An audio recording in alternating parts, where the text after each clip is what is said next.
they doing right now? Could they have imagined She that I was is. about to die? I don't know. My vision I don't started to keep get track of blurry. your girl. I was fainting.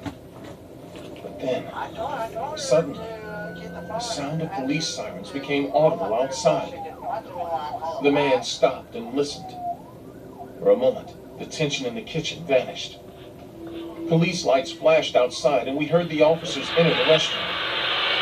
The officers approached the man with the team. Apparently, the emergency button worked, and already my brothers who saw on the cameras everything that was going on. The man was arrested and taken out of the restaurant in handcuffs. He didn't say a word as he was led away. His cold stare and disturbing smile remained etched in my mind. After he was taken away, calm returned to the restaurant. My manager arrived soon after, concerned and relieved at the same time. I explained what had happened. He thanked me for taking steps to protect the place.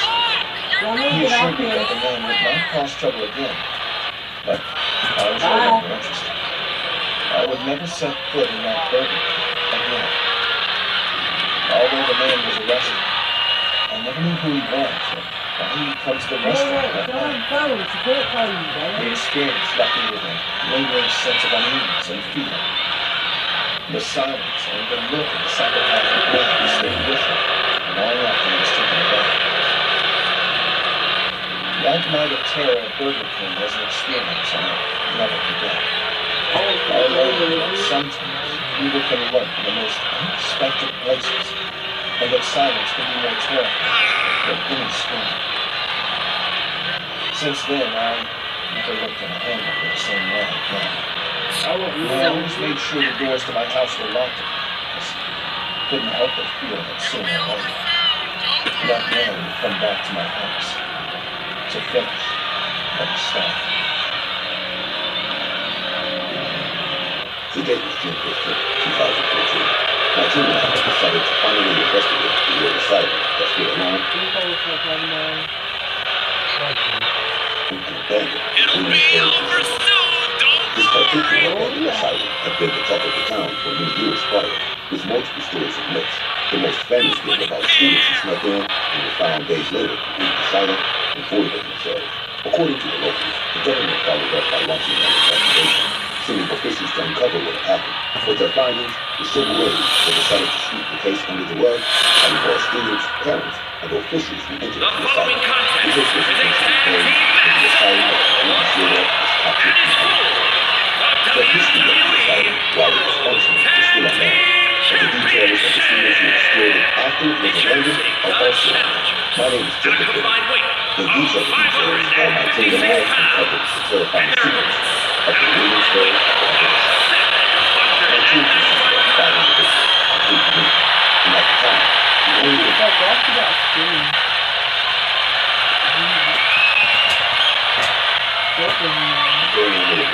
for about 3 years. In these 3 years of working cases and seeing all sorts of things, we had come to the conclusion that despite whatever stories were told, they were just stories, and there really was no such thing as ghosts, creatures, or things that go up at night. In this particular case, we heard first about it in March 2014, and finally decided to make the trip to the asylum in June. We got to the town late that day, and didn't do much except lodge in our hotel and brief on the case. We were immediately struck by the inconsistencies and the lack of information about it. Which set this case apart from anything we had encountered in the past. It piqued our curiosity and fueled our determination to uncover the secrets. The next day, we headed into town and split up into 2 groups, with me and my colleagues headed to the library to try to find out more about the history of the asylum, while Jessica, another one of my colleagues, and I went around the town asking locals for any information they had. Excuse me, do you mind if we ask you a few questions? I said as we approached the middle-aged lady up the street. She replied with, "Yeah, sure, but I ain't never heard of you. I don't have much time." "Yeah, no problem. It'll be good. Can you provide us with any information on your parents' old asylum?" I said. The expression on her face changed slightly before responding with, "Well, I can't tell you much. If it has to do with that asylum, I know just as much as you." Her response shocked me as I was sitting and looking at her.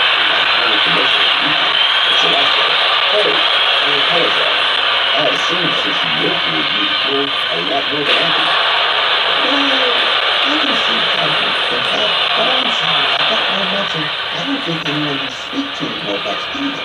Ever since I moved here, I've understood that the asylum is something that's been far away. She paused for a minute before saying, "Oh, of course, there are still stories about ideas, but I'll tell you this right away. Nothing good comes from that asylum. It's best you leave it alone." Despite saying she knew nothing, something about this lady's warning felt familiar. I also noticed she mentioned she moved here, so I decided to ask. "So, before you leave, do you know if maybe there is anyone who grew up here, or maybe knows something that could help us?" She looked at me over, but she never seemed to reply. "I know people who help at this time, but the only one I can think of to help is Mary. Her family was involved somewhere with the asylum. She doesn't know that far." After that, the lady finally gave us directions to Mary's house, and in less than 10 minutes, we were standing at her front door. The house was extremely large and quiet, but it was obviously old, and I could tell just by looking at it that there hadn't been any doors for years. We knocked, and in about 2 minutes, an elderly lady opened the door slightly. She said, standing behind the door, "Yes, we're looking for Mary. We wanted to ask a few questions about the abandoned asylum." I replied. The woman remained silent for a while before reluctantly invited us into the home. The house's interior is just as run down as its exterior, with the paint peeled off and its floors confirming to me that the house was extremely old. Mary showed us the couch and informed us to wait for her here as she went through her meeting. She returned a few minutes later with the file, completely covered in dust, and told us everything there was to know about the abandoned asylum was in there. After a while of talking, we discovered Mary's grandfather was head of operations at the asylum while it was running, and he passed away shortly after it was closed. She explained the file was put together by an employee at the asylum during their investigation that eventually resulted in the closing of the asylum. The case was handled quietly, and the family had turned the file after the asylum was closed, keeping it to avoid any scandal or damage. However, I got $3.29 I can transfer to your cash app. and again, the file was used quietly, and the government found his conscience to keep out the night and select the case in the $2.29. Mary appeared emotionally. She proceeded to tell us she'd uncovered the contents of the file after her I father's got passing, 29 and cents. had been burdened by That's the me guilt of quarter. keeping it all hidden. No, it's on my cash app. I'm not using my cash app.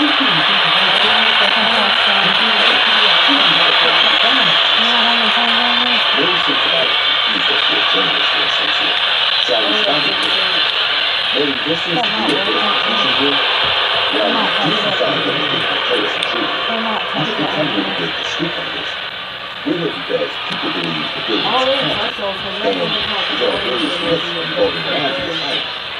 We'd hope for you to know a little bit about its history. I'm letting you use my phone. But we still need to hear from the asylum and find out what's I'm going letting you use on. my phone. Maybe there's even some truth behind the myths." Mary's expression had completely changed, and she looked almost pale as she said, "Can I know more?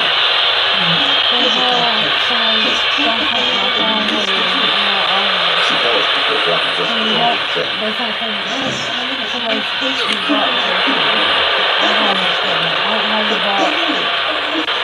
I didn't block you. I don't know how to do that. got up before saying, I don't know how to do it. "Jacob, you should think. I think we I might don't be back." even know how to block my Mary dad. continued practically to go on saying, Yeah. "I got up and calculated before meeting with Jessica and headed to the asylum. Little did I know, that would be the biggest mistake we ever made. I think it was about our We had met up earlier to discuss what we had all discovered. The group that was in the library didn't find them, but they managed to find the blueprint. We told them about our discussion with Mary and proceeded to look at the contents of the file together. The file contained all sorts of horrible suspects that were then mental patients in the asylum. These experiments only led the patients to slowly lose more of themselves until they were eventually void. As time passed, patients began to die, and the asylum decided to bury the corpses on its grounds. I can go into What really began to worry the doctor, however, was the living nations who had already been losing themselves suddenly began. Block this person. There we go. It's on hard. It's been a grind. Okay, But now I you can think do I've it. aged you well. It's on Some hard. might say for Unblocked it. It's on hard. My name's Roy. I'm 25 years old. Since I moved out on my own, I've been very cautious. I lock all the doors, close all the windows, and make sure I have all the police and emergency numbers handy. People call me paranoid. Right. Not everyone knows how dangerous it can be to give someone a chance to enter your home, because you don't know who you might meet. I learned this lesson the hard way 15 years ago. The following contest is scheduled for making his way to the ring from Manchester, England, weighing in at 225 pounds, Dynamite Kid!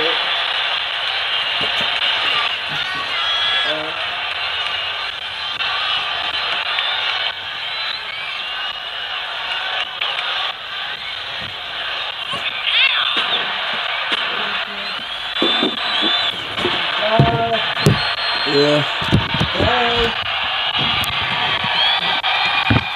These experiments only applications to slowly lose the work themselves until they Weighing in at 224 pounds.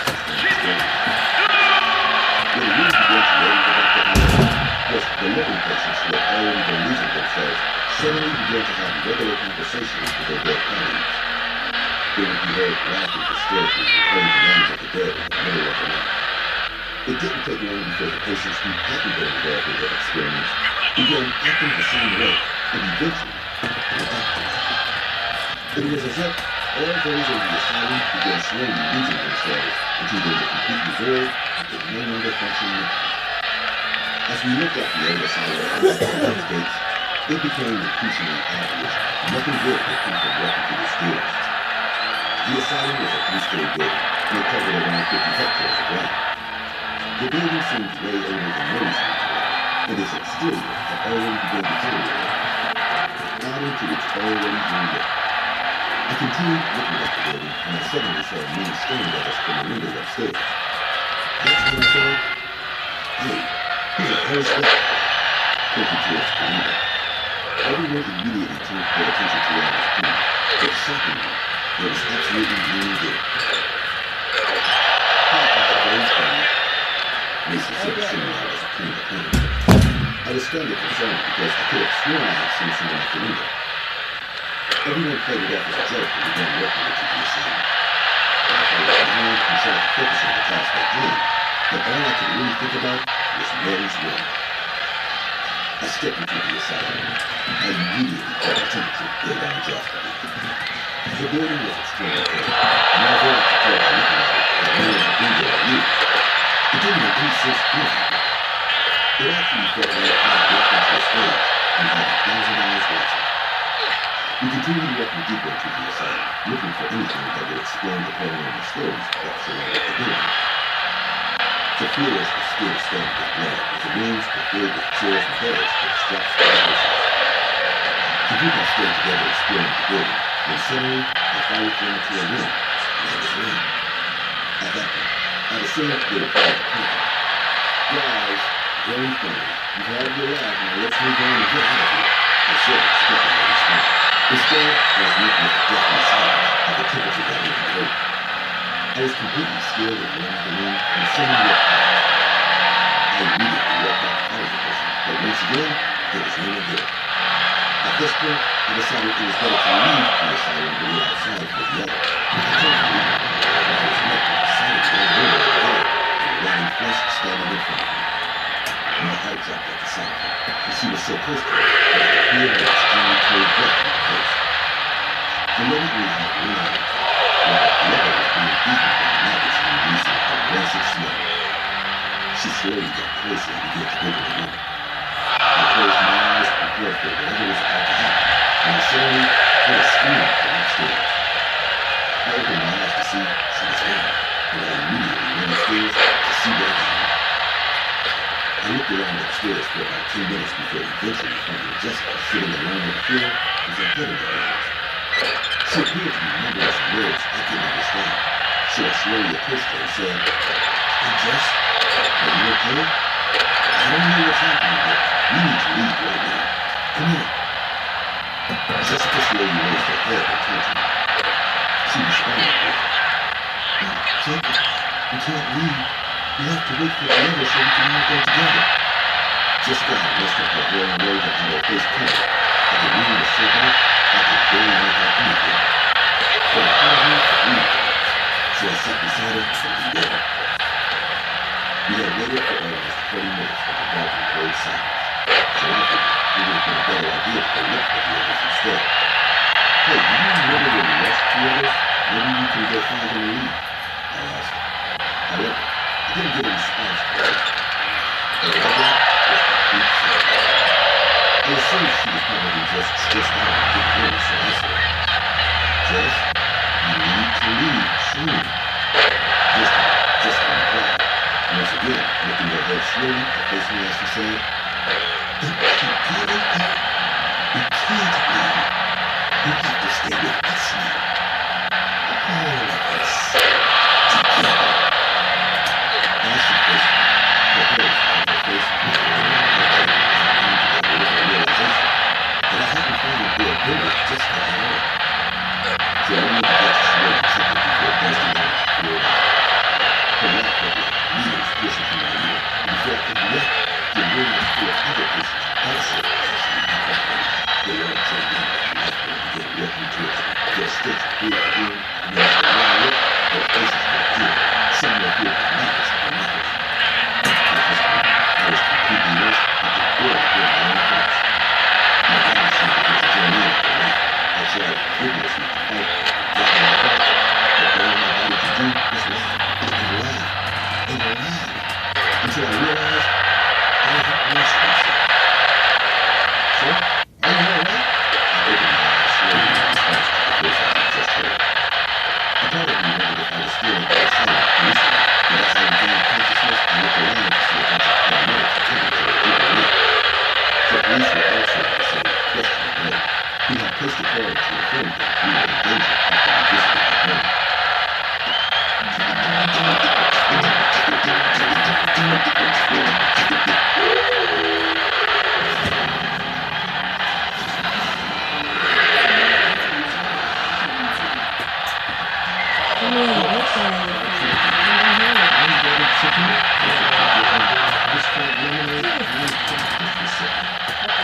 I stayed constable for 2 minutes more before dropping out and letting up 2 days later in Eastern State Hospital, Virginia. Somehow, I had regained a total consciousness and was aware of this moment. The rest of the however, not so. They all appeared to be conscious, but weren't in any way responsive to what's going on. The police informed me nobody had called me, and by the time they arrived, I was found laughing hysterically right behind the asylum's front door. This would mean I hadn't taken up to 11 steps from the asylum, and everything I had experienced was falling apart of itself. The rest of my group, however, would find a long time later that I remained unresponsive. It's been 9 years since my experience with the asylum. Jessica and the rest of my group were placed in a different asylum. I have since learned from experience all things paranormal. But I visit them regularly to remind myself that I experienced was real and not just a bad dream. Therapy has been helping, but I still see the patients from the airplanes. And every day, I wish I had just listened to those women. I hope my experiences convinced you all that behind every myth, there is some truth. And it is only those who are suicidal that without any resistance can leave. The following story I'm about to tell you may seem unbelievable. I understand that it may pass as just another in its story. I also understand that even though all are witnesses, not everyone believes me, nor do not bring me themselves. I admit that even though a person of my experience is real, then I know it is. It is as real as being knocked on my skin in the dust. It happened at my old job. I used to have a taxpayer in my garage, and to tell you the truth, I really liked it. I always enjoyed being in the suit, and obviously I'm studied for it. I'm not going to lie to you, Every once in a while, I received some decent proposal that honestly made my day. But luckily, I had previous singles, and most of got to know me, and was all my clients were regulars. Everything was going more than fine until one day. Without surprise from one of the men who always came to me from Santos. He was an ordinary teacher at home, nothing like what was special. He was always normal, not too fast, not too slow. Nothing had happened to me the day before. No one about what I wanted to be remarkable in my life. I simply got up, had breakfast, and went to work on the day when I was always composed of clients and loading up. The first thing I saw was my mom. I was getting ready for my next client, and that's when the night I began. Tim was always in my room. He was an older guy, and I was in a really kind of position of another change. Tim had a small dog. He was quite silly skin, but I could tell he went to the gym from time to time. His personality was quite calm. He was a very polite, humble, and supportive.